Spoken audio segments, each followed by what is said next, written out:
Fils et du Saint-Esprit. La paix soit avec vous. Alors bonsoir à chacun et chacune d'entre vous. Soyez les bienvenus à la paroisse de l'Immaculée Conception en cette belle fête justement de l'Immaculée Conception et merci d'être venus prier avec nous. Alors je souhaite la bienvenue bien sûr à notre archevêque, Monseigneur Christian Lépine, qui est accompagné de son diacre, Monsieur Benoît Thibault, et je souhaite la bienvenue également à cette belle chorale du Grand Chœur de Montréal et je vous souhaite une bonne célébration.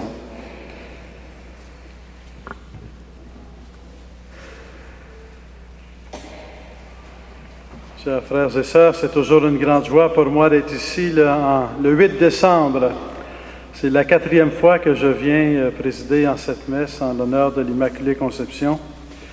Alors nous sommes réunis par notre piété mariale, par la foi de l'Église, par le cœur de Marie qui nous rassemble et qui nous montre Jésus.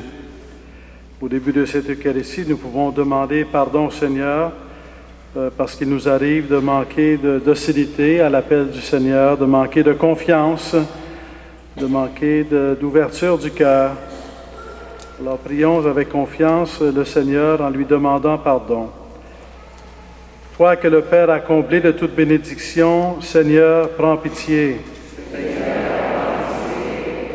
Toi qui fais de nous des fils et des filles du Père, ô Christ, prends pitié. Toi qui viens nous rassembler en un seul peuple pour la louange de Dieu, Seigneur, prends pitié. Que Dieu Tout-Puissant nous fasse miséricorde, qu'il nous pardonne nos péchés et nous conduise à la vie éternelle.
Prions le Seigneur.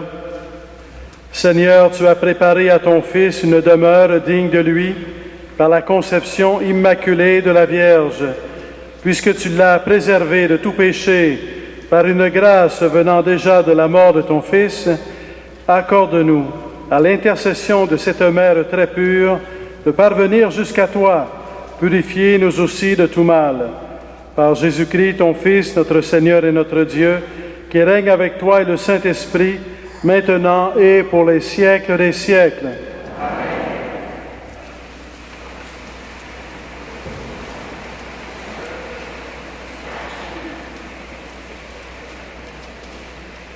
Lecture du livre de la Genèse.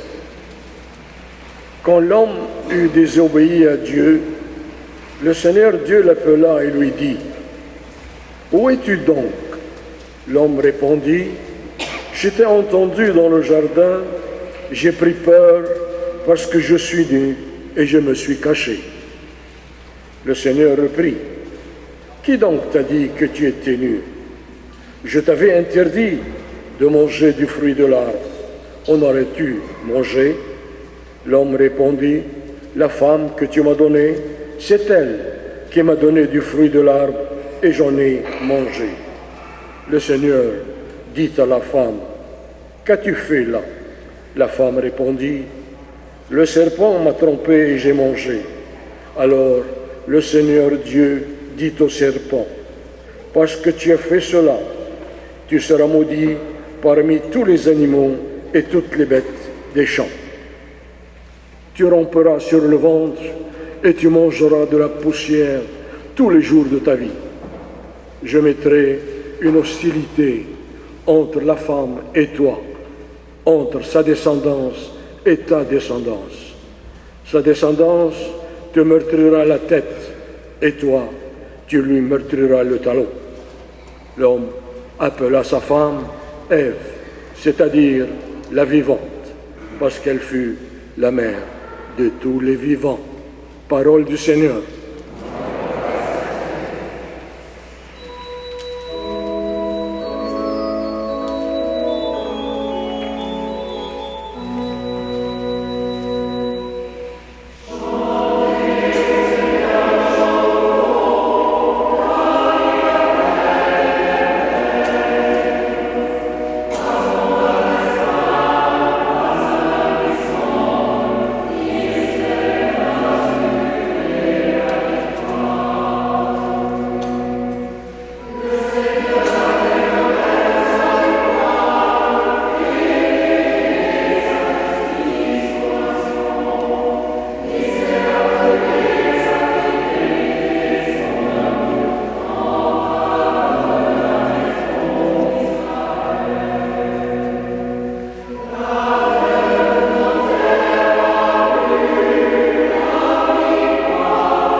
Lecture de la lettre de Saint Paul apôtre aux Éphésiens.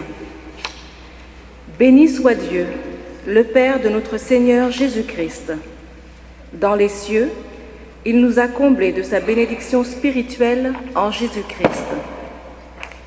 En lui, il nous a choisis avant la création du monde pour que nous soyons, dans l'amour, saints et irréprochables sous son regard.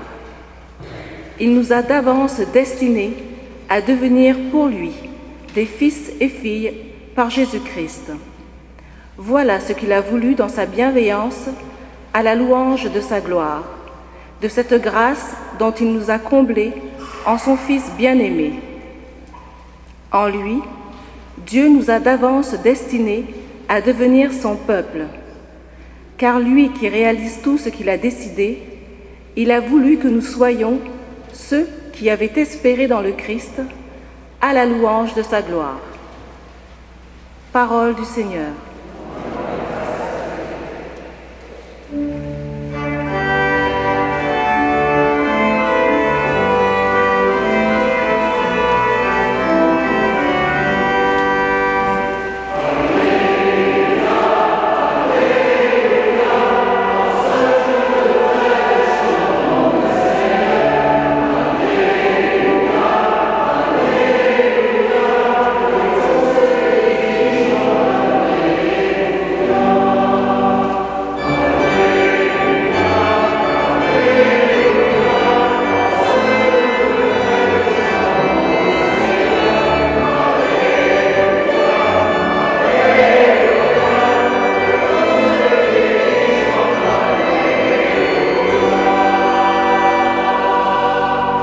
Réjouis-toi, Vierge Marie, comblée des grâces, le Seigneur est avec toi.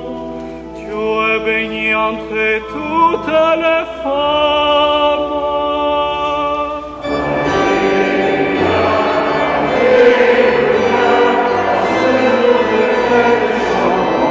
Seigneur, Alléluia, Alléluia.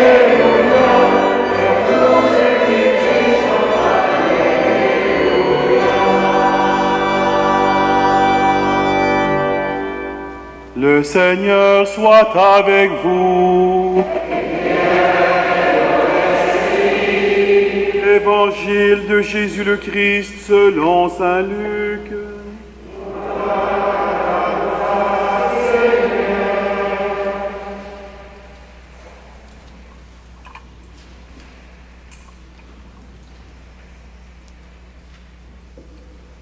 L'ange Gabriel fut envoyé par Dieu dans une ville de Galilée appelée Nazareth, à une jeune fille, une vierge, accordée en mariage à un homme de la maison de David, appelé Joseph. Et le nom de la jeune fille était Marie. L'ange entra chez elle et dit: Je te salue, comblée de grâce. Le Seigneur est avec toi. À cette parole, elle fut toute bouleversée, et elle se demandait ce que pouvait signifier cette salutation. L'ange dit alors: Sois sans crainte, Marie, car tu as trouvé grâce auprès de Dieu. Voici que tu vas concevoir et enfanter un fils. Tu lui donneras le nom de Jésus. Il sera grand, il sera appelé Fils du Très-Haut. Le Seigneur Dieu lui donnera le trône de David son père. Il régnera pour toujours sur la maison de Jacob, et son règne n'aura pas de fin. Marie dit à l'ange: Comment cela va-t-il se faire, puisque je suis vierge? L'ange lui répondit: L'Esprit Saint viendra sur toi, et la puissance du Très-Haut te prendra sous son ombre. C'est pourquoi celui qui va naître sera saint. Il sera appelé Fils de Dieu. Et voici qu'Élisabeth, ta cousine, a conçu elle aussi un fils dans sa vieillesse. Et elle en est à son 6e mois, alors qu'on l'appelait la femme stérile, car rien n'est impossible à Dieu. Marie dit alors, voici la servante du Seigneur, que tout se passe pour moi selon ta parole. Alors l'ange la quitta. Acclamons la parole de Dieu.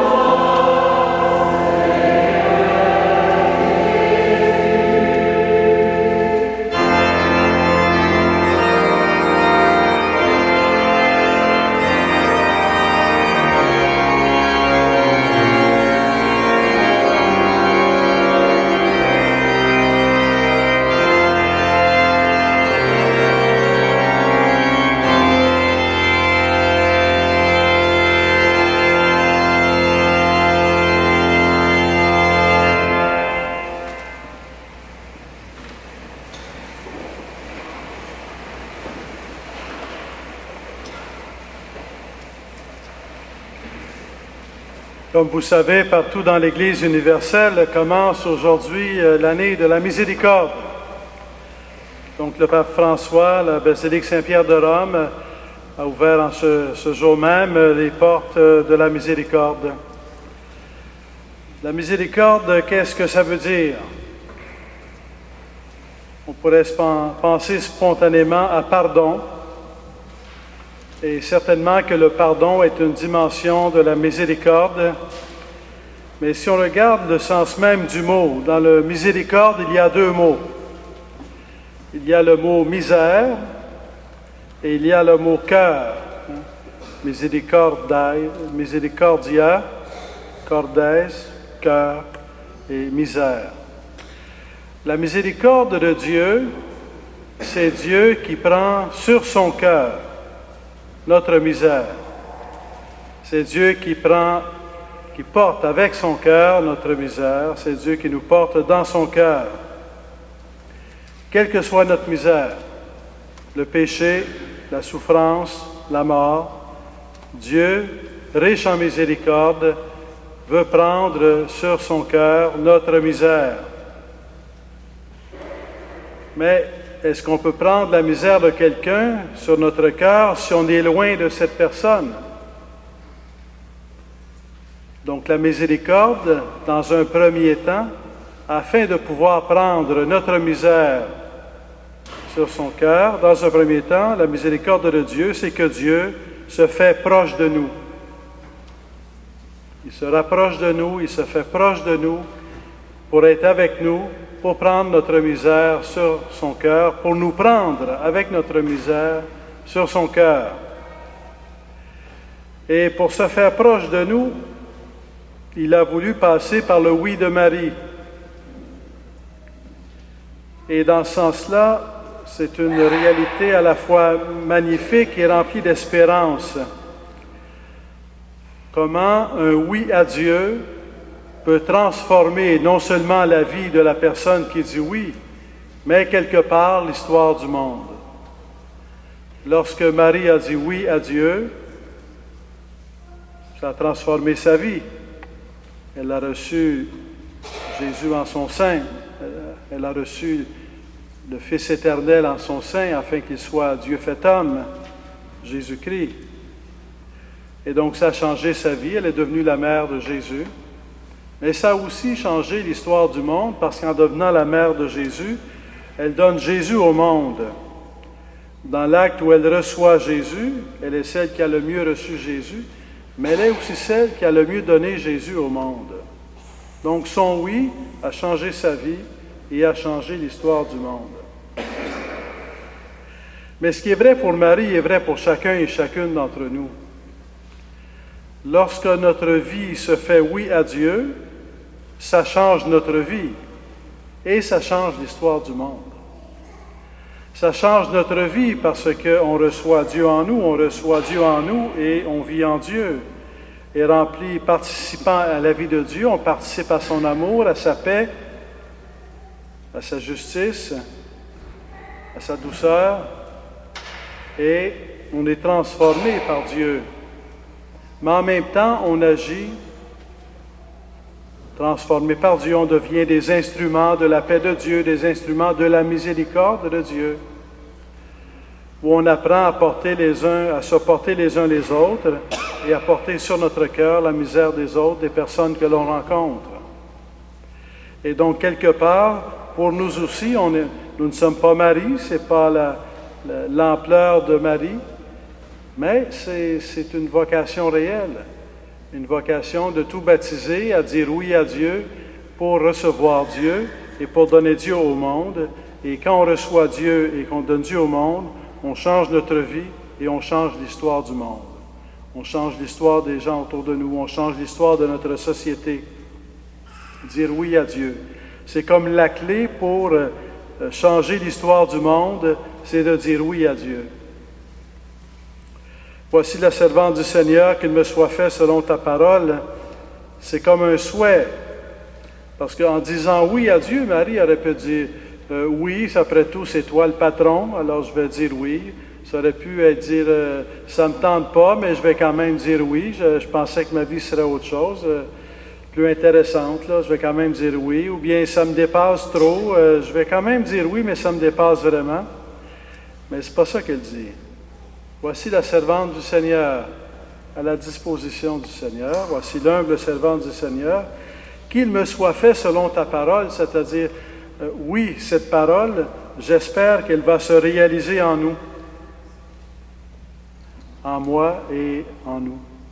Que la parole de Dieu, j'espère qu'elle va se réaliser en moi et en nous. Donc, c'est un peu le oui auquel nous sommes appelés.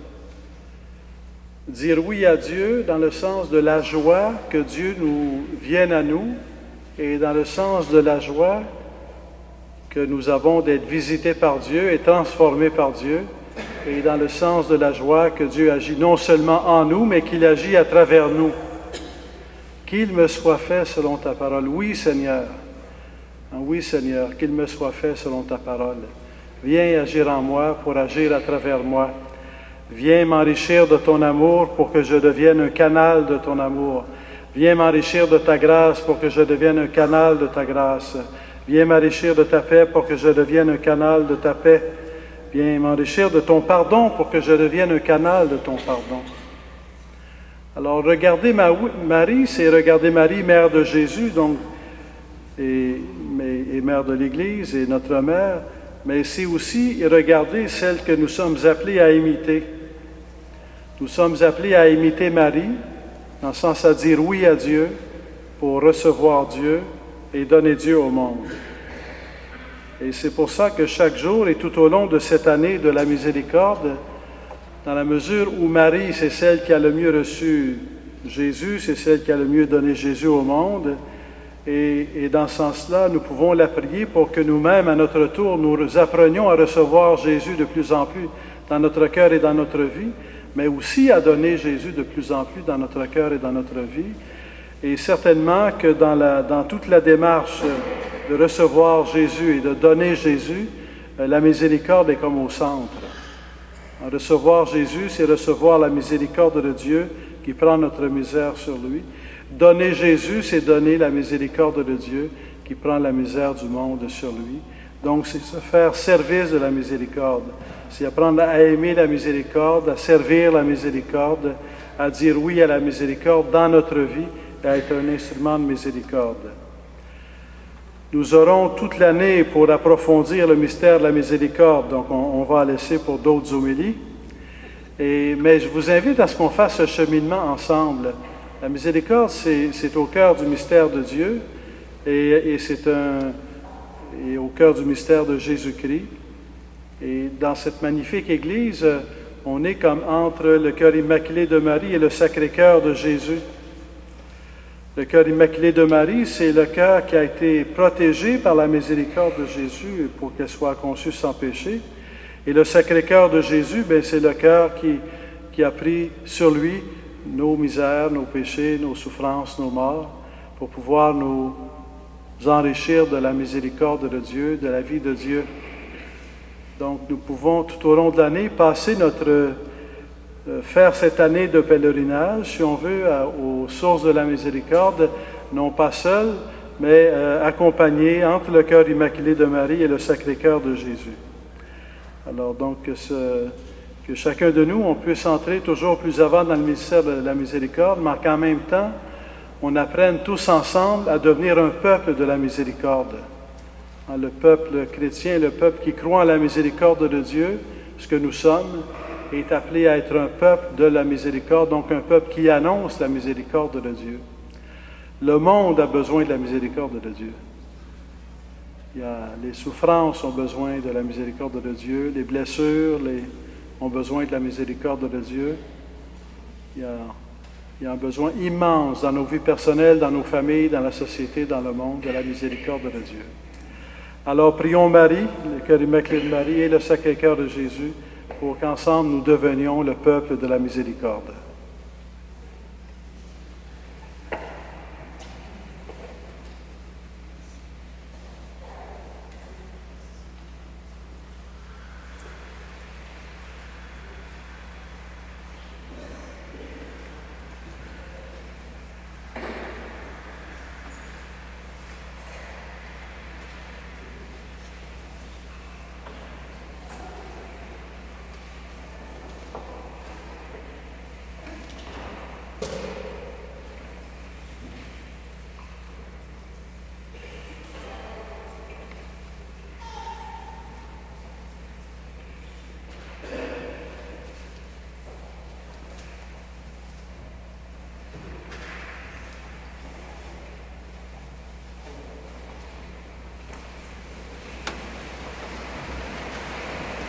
Avec Marie, nous redécouvrons que rien n'est impossible à Dieu.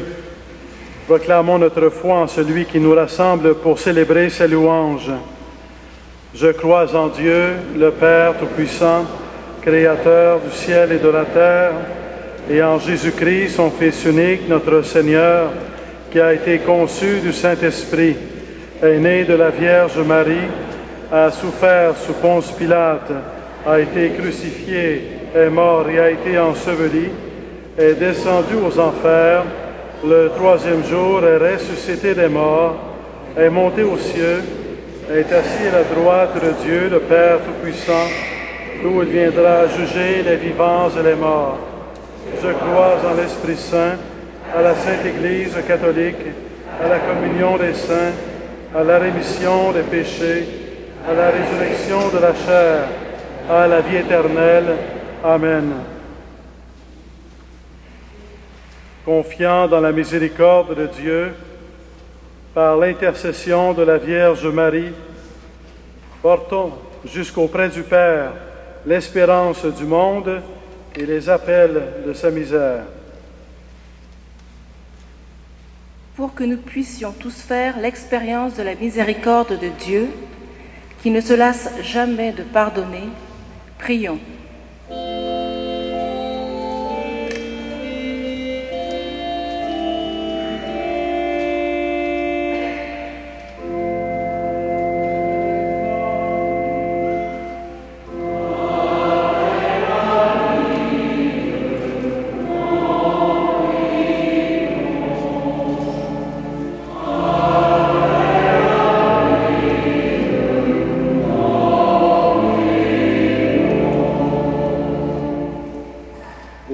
Du monde entier et pour l'unité de toutes les saintes églises, prions.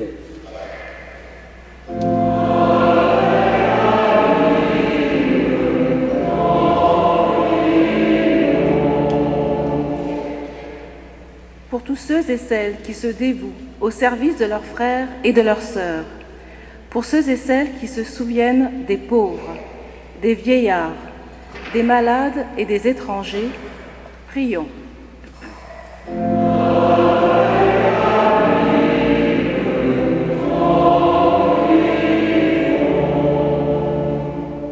Pour toute personne éprouvée, pour les réfugiés et les exilés qui vivent loin de leur maison, de leur famille, et n'ont ni travail, ni logement, prions.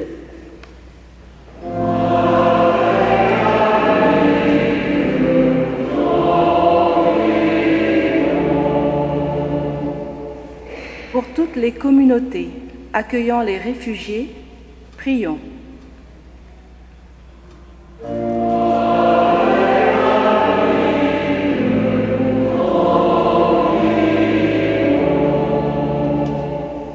Pour ceux et celles qui s'unissent à notre prière en cet instant, prions.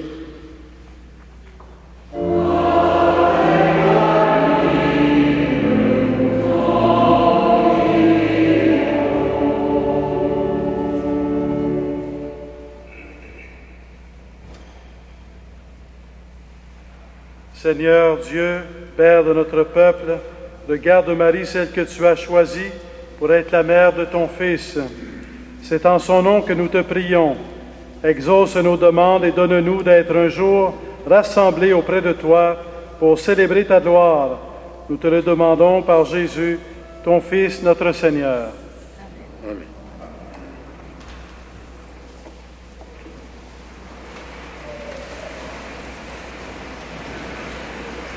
Nous allons maintenant recueillir vos offrandes.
Prions ensemble au moment d'offrir le sacrifice de toute l'Église.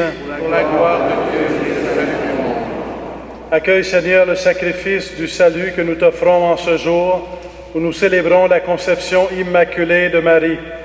Puisque nous reconnaissons que la prévenance de ta grâce l'a préservée de tout péché, accorde-nous par son intercession d'être libérés de toute faute par Jésus le Christ, notre Seigneur. Amen. Le Seigneur soit avec vous. Et avec votre esprit. Élevons notre cœur. Rendons grâce au Seigneur notre Dieu. Vraiment, il est juste et bon de te rendre gloire, de t'offrir notre action de grâce toujours et en tout lieu, à toi, Père très saint, Dieu éternel et tout-puissant. Car tu as préservé la Vierge Marie de toutes les séquelles du premier péché, et tu l'as comblée de grâce pour préparer à ton Fils une mère vraiment digne de lui. En elle, tu préfigurais l'Église, la fiancée sans ride, sans tache, resplendissante de beauté. Cette Vierge pure devait nous donner le Sauveur, l'agneau immaculé qui enlève nos fautes.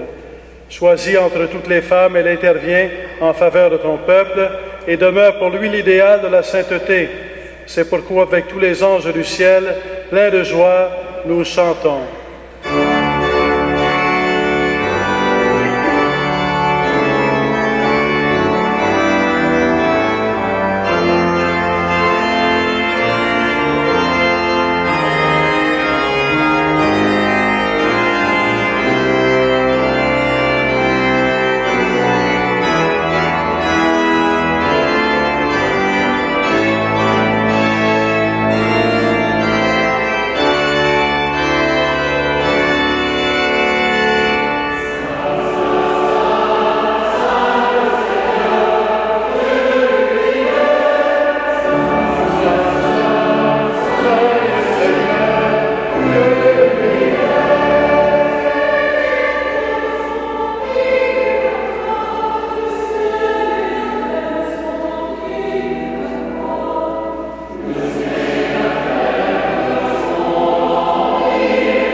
Tu es vraiment saint Dieu de l'univers et toute la création proclame ta louange, car c'est toi qui donnes la vie, c'est toi qui sanctifies toutes choses par ton Fils Jésus-Christ notre Seigneur, avec la puissance de l'Esprit Saint.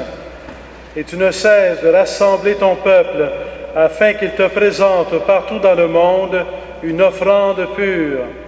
C'est pourquoi nous voici rassemblés devant toi et dans la communion de toute l'Église, nous célébrons le jour où la Vierge Marie a été conçue sans la faute originelle, puisque tu l'avais choisie pour être la mère du Sauveur. Par lui qui a enlevé le péché du monde, Dieu Tout-Puissant, nous te supplions de consacrer toi-même les offrandes que nous apportons. Sanctifie-les par ton Esprit pour qu'elles deviennent le corps et le sang de ton Fils, Jésus-Christ notre Seigneur, qui nous a dit de célébrer ce mystère. La nuit même où il fut livré, il prit le pain. En te rendant grâce, il le bénit, il le rompit et le donna à ses disciples en disant, « Prenez et mangez-en tous, ceci est mon corps, livré pour vous. »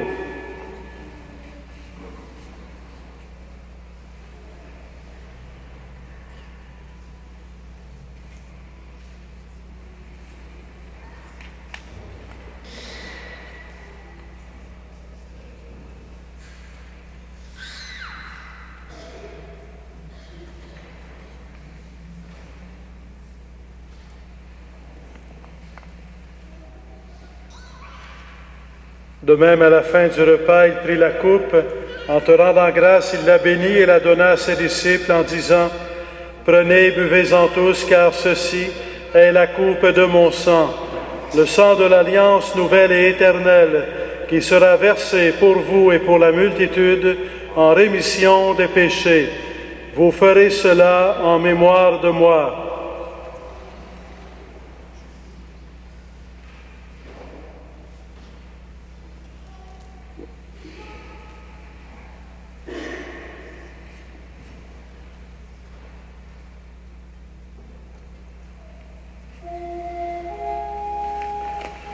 Il est grand le mystère de la foi.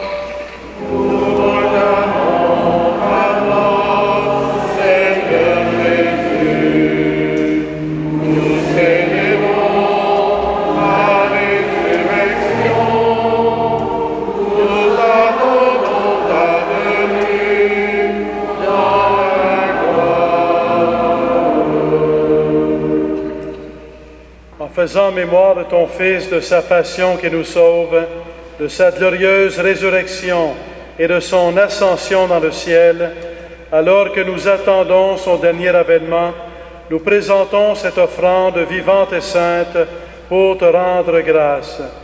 Regarde, Seigneur, le sacrifice de ton Église et daigne reconnaître celui de ton Fils qui nous a rétablis dans ton alliance. Quand nous serons nourris de son corps et de son sang, et remplis de l'Esprit Saint, accorde-nous d'être un seul corps et un seul esprit dans le Christ.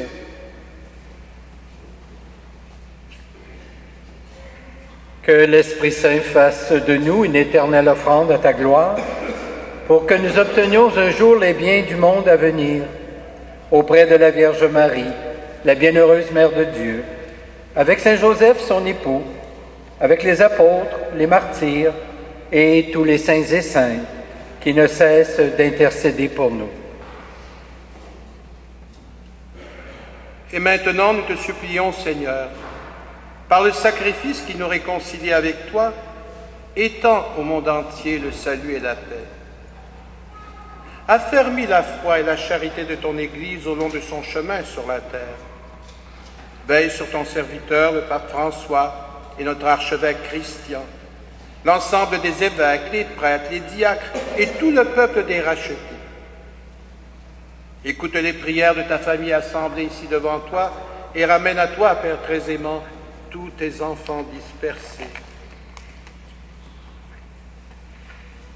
Pour nos frères défunts, nous voulons te prier spécialement aujourd'hui pour Emmanuel Timano et pour tous les hommes et les femmes qui ont quitté ce monde et dont tu connais la droiture, nous te prions. Reçois-les dans ton royaume, où nous espérons être comblés de ta gloire, tous ensemble et pour l'éternité, par le Christ notre Seigneur, par qui tu donnes au monde toute grâce et tout bien.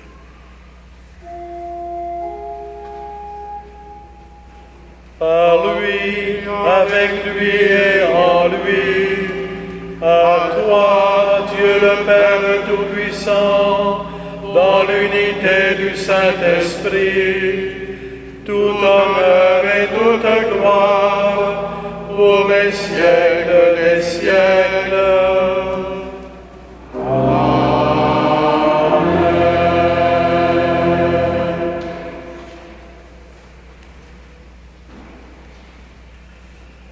Prions avec confiance celui qui nous a donné son Fils pour se faire proche de nous et prendre notre misère sur son cœur. Notre Père qui es aux cieux, que ton nom soit sanctifié, que ton règne vienne, que ta volonté soit faite sur la terre comme au ciel. Donne-nous aujourd'hui notre pain de ce jour. Pardonne-nous nos offenses, comme nous pardonnons aussi à ceux qui nous ont offensés, et ne nous soumets pas à la tentation, mais délivre-nous du mal. Délivre-nous de tout mal, Seigneur, et donne la paix à notre temps. Par ta miséricorde, libère-nous du péché. Rassure-nous devant les épreuves. En cette vie, nous espérons le bonheur que tu promets et l'avènement de Jésus-Christ, notre Sauveur. car c'est à toi qu'appartiennent le règne, la puissance, la gloire, pour les siècles des siècles. Seigneur Jésus-Christ, tu as dit à tes apôtres, je vous laisse la paix, je vous donne ma paix. Ne regarde pas nos péchés, mais la foi de ton Église. Pour que ta volonté s'accomplisse, donne-lui toujours cette paix et conduis-la vers l'unité parfaite, toi qui règnes pour les siècles des siècles. Amen. Que la paix du Seigneur soit toujours avec vous. Et avec votre esprit. Dans la charité du Christ, donnez-vous la paix.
Heureux les invités au repas du Seigneur, voici l'agneau de Dieu qui enlève le péché du monde. Seigneur, je ne suis pas digne de te recevoir, mais dis seulement une parole et je serai guéri.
Prions le Seigneur. Que cette communion, Seigneur notre Dieu, guérisse en nous les blessures de la faute originelle dont tu as préservé la Vierge Marie, grâce au privilège de sa conception immaculée. Par Jésus le Christ, notre Seigneur.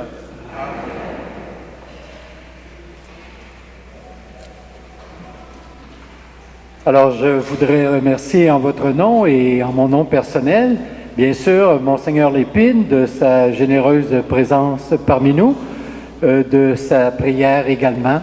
Alors, c'est toujours un grand plaisir, Monseigneur, de vous accueillir. Vous êtes toujours le bienvenu chez nous. Je veux remercier également le Grand Chœur de Montréal, la chorale sous la direction de M. Martin Dagenet. C'est également toujours apprécié de vous avoir avec nous pour rehausser notre prière.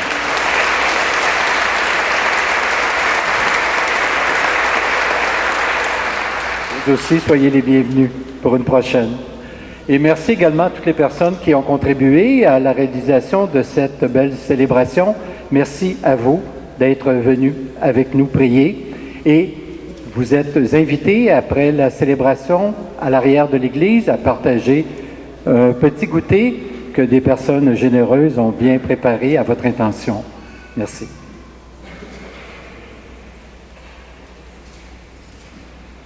Le Seigneur soit avec vous.